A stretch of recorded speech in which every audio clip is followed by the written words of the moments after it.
So can you please state your name and your date of birth? My name is Jacobucci, and my birthday is August the 18th, and we'll just say the years float by for the year that I floated into this world.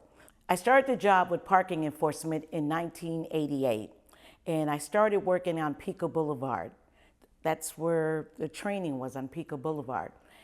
And for 1 month, this lady that worked at the restaurant, she was a waitress, when I would be writing a ticket, she would come out and, start cussing me out. And then her customers would cuss me out. And this went on for a whole month, and I was tired and I frustrated and mad, and I was gonna quit the job. And I told my mother, I'm gonna quit the job. I hate this job, I'm gonna quit the job, I can't handle it.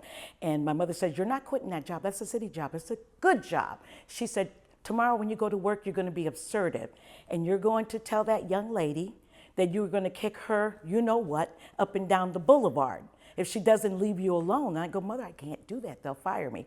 My mother says, you're going to do it, because you cannot be a doormat. You have to stand up for yourself. So when she came out and started harassing me again, I looked her in the eye and I said, are you finished?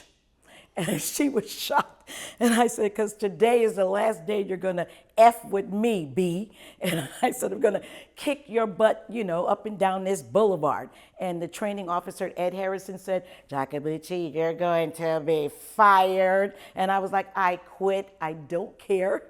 And then when Bermudez came back, she said she's gonna call the mayor on you. I said, she can call the president of the United States. I quit. He says, no, I don't want you to quit. And I said, but if I come back here tomorrow, she's still going to be bothering me, and I'm not going to do this. He said, what if I send you to Venice Beach? And I said, you're going to send me to Venice Beach? Really? Because the only way you could go to Venice Beach back in the 80s, you had to have seniority, or someone had to call out sick or go on vacation. But he was putting me on Venice Beach. And I was just thrilled about that. And I'm gonna tell you, that lady changed my entire life. If I could find her today, I would hug her and thank her for getting me kicked off of Pico Boulevard. And that's how I arrived in Venice Beach. My beat started from Lincoln Boulevard down to the water, the Pacific Ocean, from Via Marina all the way down to Navy. It stops at Navy because then it becomes Santa Monica.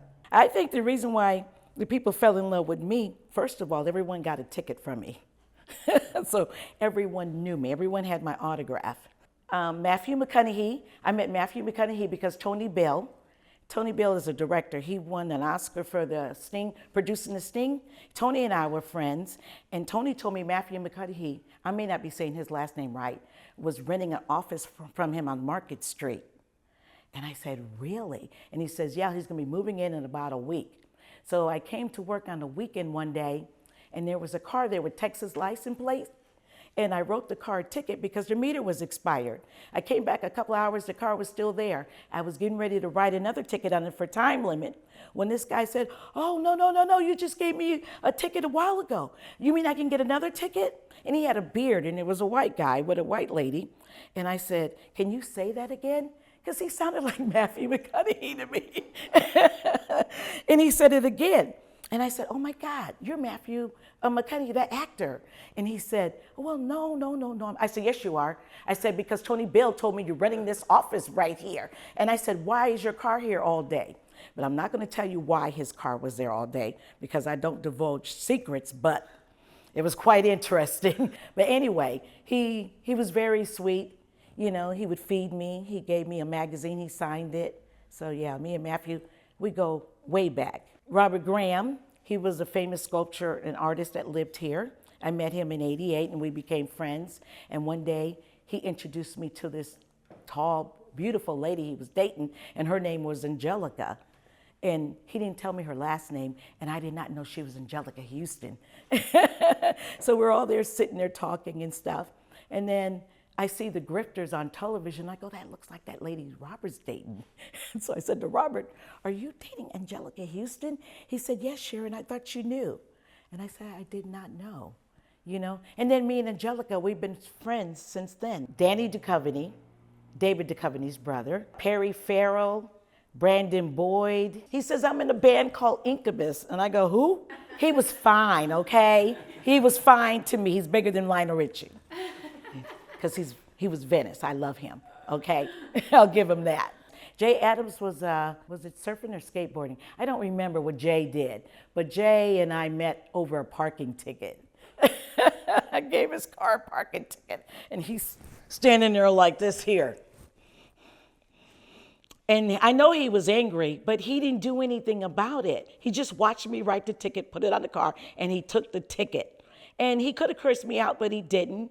And from that moment, we became friends because I started seeing him all the time. I love Jay Adams. He passed away too, sadly. Dudley Moore and Tony Bill owned a restaurant called 72 Market Street. And every day when I would come down Market Street, I realized I'm giving all these famous people tickets. And I was like, what is going on? Why is everybody on Market Street? And then I found out there's this restaurant. And Tony said, you should come into my restaurant and have lunch, Jacobucci, you know. And I go, well, I don't know. I don't really want to go up in there because all these famous people were up in there. And one day, somebody cussed me out really bad on Market Street. And James owned a restaurant called James Beach in the Canal Club, James and Daniel. And James was the waiter. And he saw them cussing me out. And he came out of 72 Market Street and he said, leave her alone. And he said, what's your name? And I said, Sharon. And he said, come into the restaurant. I want you to come to this restaurant. Tony and Dudley always talk about you, but I want you to come into this restaurant. And I'm going to give you an Apple Gazette. And do you want coffee? Do you want tea? Do you want something to drink?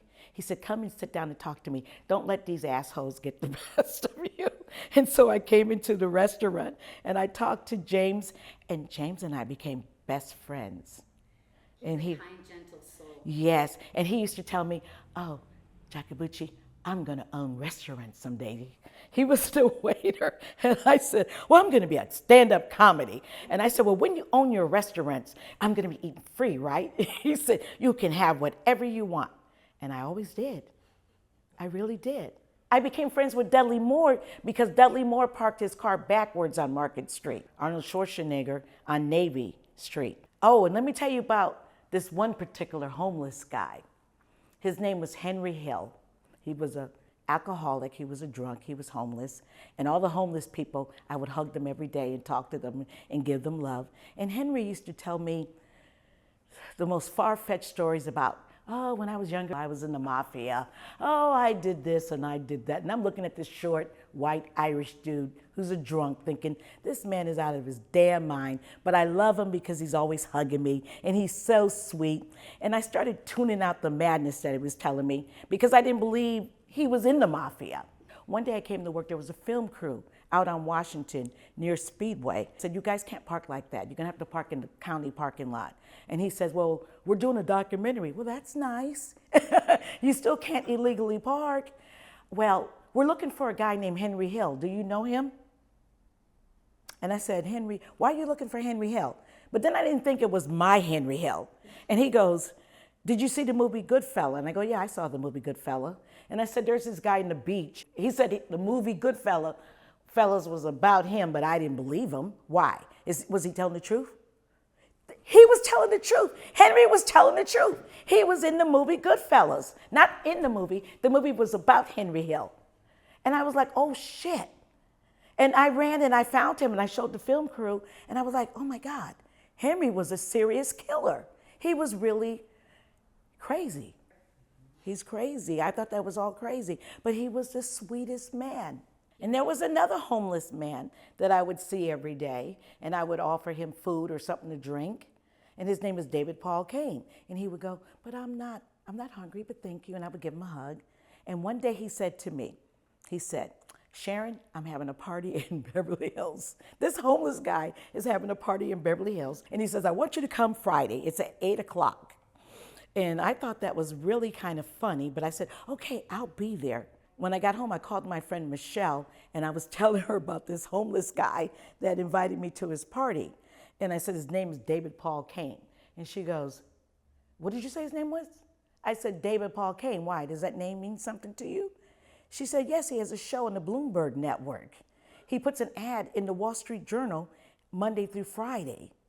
And I said, I don't think that's him. This is a homeless guy that's inviting me to his party. But I said, go on over there. Since you said we're going to go, you go over there and give them my name. The next thing I know, she's going, Michelle, come on.